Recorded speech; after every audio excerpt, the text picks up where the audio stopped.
Good afternoon. This is Akashvani and I am Valsa Williams with the Midday News.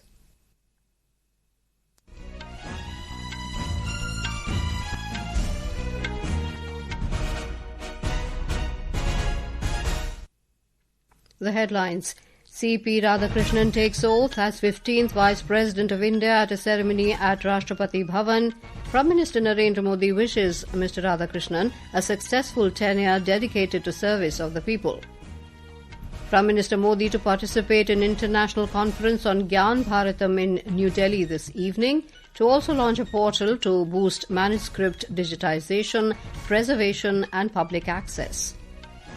Stalemate continues in Nepal over the name of new Prime Minister of Interim government. At FIDE Grand Swiss Chess tournament, Indian Grandmaster Nihal Sarin stuns Parham Maghsoodloo to move into the lead after round 7.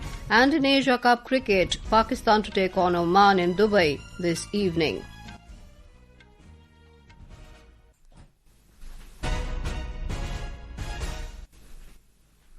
P Radhakrishnan has been sworn in as the 15th Vice President of India. President Rashtrapati Murmu administered him the oath of office at a swearing-in ceremony at Rashtrapati Bhavan this morning. I, Chandraviram Ponnusamy Radhakrishnan, do swear in the name of God do swear in the name of God that I will bear true faith and allegiance that I will bear Prime Minister Narendra Modi, former President Ram Nath Kovind, former Vice President Jagdeep Dhankar and Union Ministers including Amit Shah, Rajnath Singh, JP Nadda, Piyush Goyal and Nitin Gadkari were present on the occasion. After taking oath, Vice President P Radhakrishnan paid floral tribute to Mahatma Gandhi at the Rajghat in Delhi. He also paid homage to former Prime Minister Atal Bihari Vajpayee at Sadaiv Atal.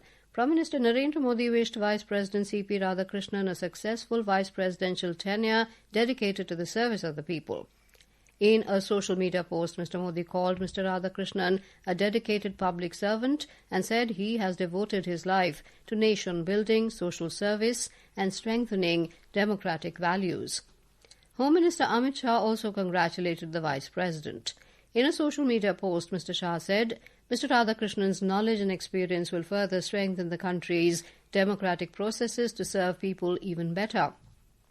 Mr Radhakrishnan emerged victorious as the NDA candidate in the vice presidential elections held on the 9th of this month, bagging 452 votes. He defeated the India Bloc candidate B. Sudarshan Reddy by a margin of 152 votes. Our correspondent takes a look at Mr Radhakrishnan's profile. Born in Tirupur, Tamil Nadu, Chandrapuram Ponnusamy Radhakrishnan began his political journey as a student leader. He was actively involved in organizations such as the RSS. Since then, he has used politics as a medium to serve the public. He was elected twice to the Lok Sabha from Coimbatore. Mr. Radhakrishnan has also served as Governor of Jharkhand, Telangana, Maharashtra and Lieutenant Governor of Puducherry. An agriculturalist and industrialist by profession, he is admired for his integrity, vision and unblemished public life. As Mr. Radhakrishnan takes over as the Vice President, he will also be the third leader from Tamil Nadu to occupy the coveted post. With Deependra and Bhanu, Jigyasa Pandey, Akashvani News, Delhi. Prime Minister Narendra Modi will participate in the international conference on Gyan Bharatam in New Delhi this evening. He will also launch the Gyan Bharatam portal, a dedicated digital platform to accelerate manuscript digitisation, preservation and public access, and address the gathering on the occasion. More in this report.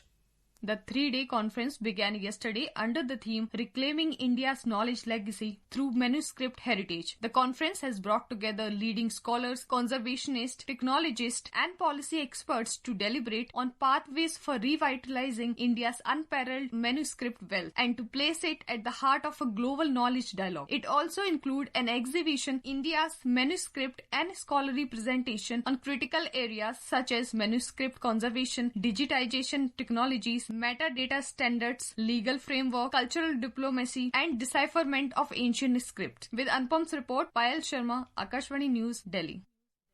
India and France have condemned the ghastly terror attack in Pahalgam in April this year. Both sides exchanged views on the current threat assessment in the respective countries at the 17th meeting of the India-France Joint Working Group on Counter-terrorism held in France. The Indian delegation was led by Joint Secretary Counter-terrorism at the Ministry of External Affairs K.D. Dewal, while the French delegation was led by French Counter-terrorism Ambassador Olivier Caron. The Ministry of External Affairs in a statement informed that both sides assessed counter-terrorism challenges, including state-sponsored cross-border terrorism, terrorist activities in the respective regions, and the terror threat in West Asia.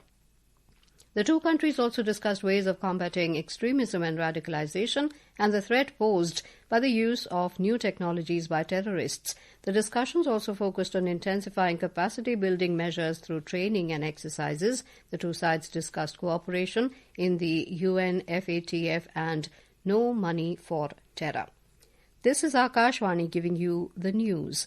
For quick news updates round the clock, follow us on our X handle at AIR News Alerts, and for details of stories and more, log on to our website www.newsonair.gov.in and download News on AIR app. Talks between Gen Z representatives, Nepali Army Chief Ashik Raj Sigdel and President of Nepal Ramchandra Paudel for appointing the Prime Minister of an interim government failed to reach an agreement even after 2 days. Last night, the President and Speaker Devraj Ghimre met and stressed that in the current situation, solutions may be explored within the ambit of the Constitution. The discussion on whether or not to dissolve the Parliament failed to reach a consensus. We have more from our Kathmandu correspondent.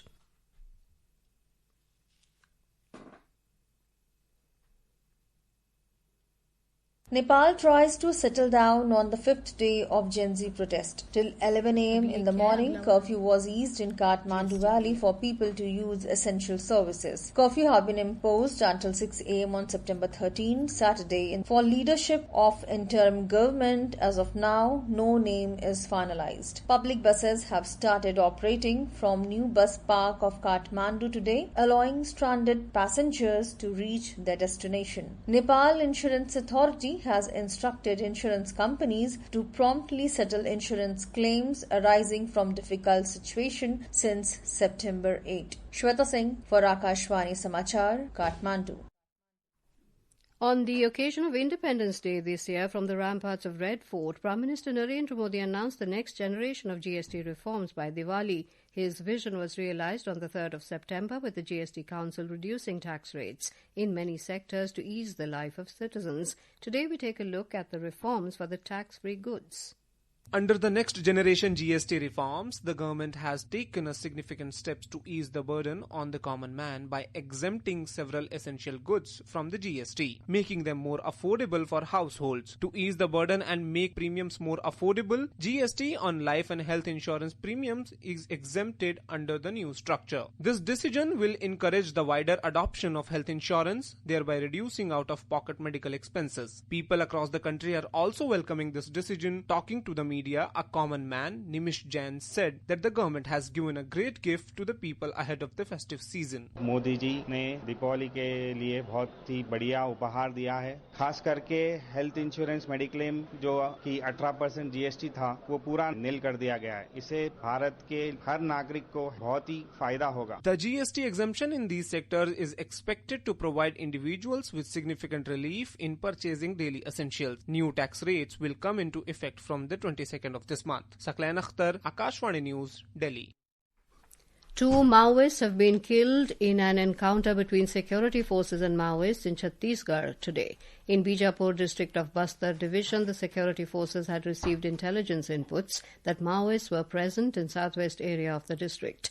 A joint team of security forces went out on a search operation. The encounter took place this morning. Since this morning, intermittent exchange of fire has been taking place between security forces and Maoists. Security forces have recovered the bodies of the killed Naxalites during a search operation in the area. Apart from this, a rifle and explosives have also been recovered from the spot. Search operation is still going on in the area.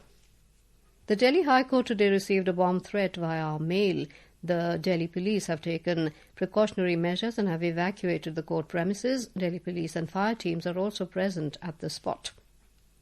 The Border Security Force BSF has recovered a big haul of arms and ammunition in a joint operation with Punjab Police in border district Fazilka last night.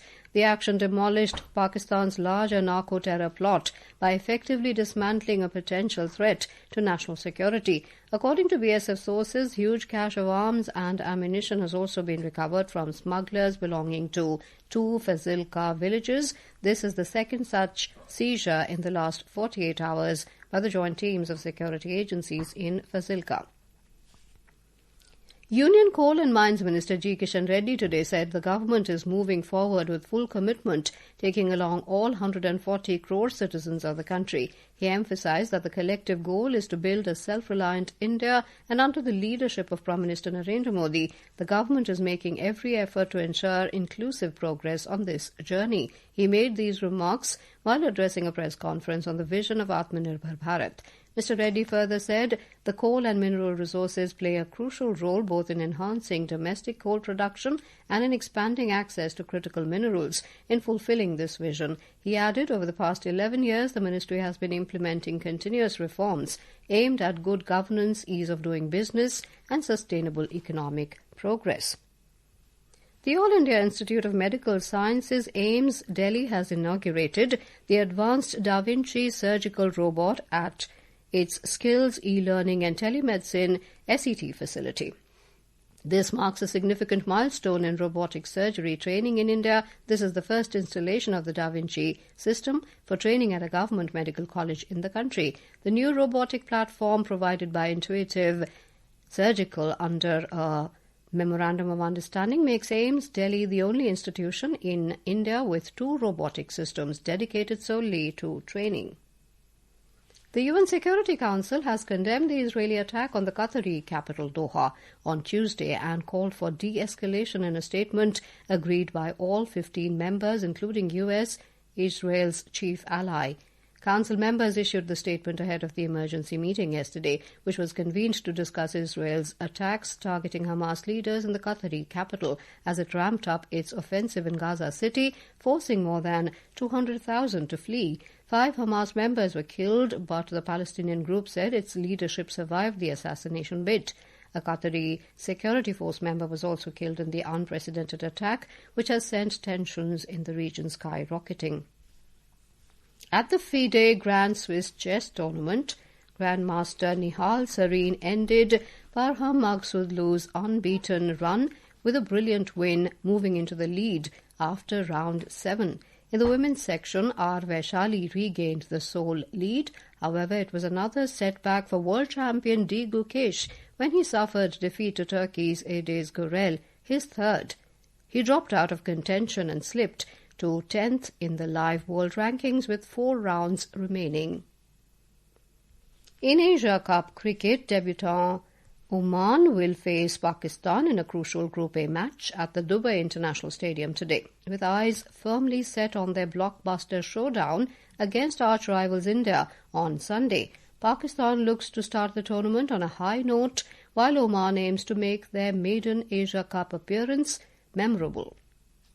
Last night, Bangladesh defeated Hong Kong by 7 wickets in a Group B game in Abu Dhabi.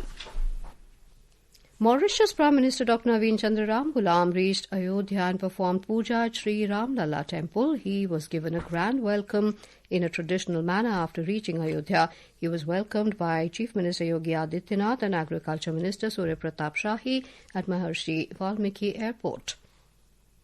And now, before we end the bulletin, the headlines once again. P Radhakrishnan takes oath as 15th Vice President of India at a ceremony at Rashtrapati Bhavan. Prime Minister Narendra Modi wishes Mr Radhakrishnan a successful tenure dedicated to service of the people. Prime Minister Modi to participate in international conference on Gyan Bharatam in New Delhi this evening, to also launch a portal to boost manuscript digitisation, preservation and public access. Stalemate continues in Nepal over the name of new Prime Minister of Interim government. At FIDE Grand Swiss Chess tournament, Indian Grandmaster Nihal Sarin stuns Parham Maghsoodloo to move into lead after round 7. And in Asia Cup cricket, Pakistan to take on Oman in Dubai this evening. And with that, we end the midday news.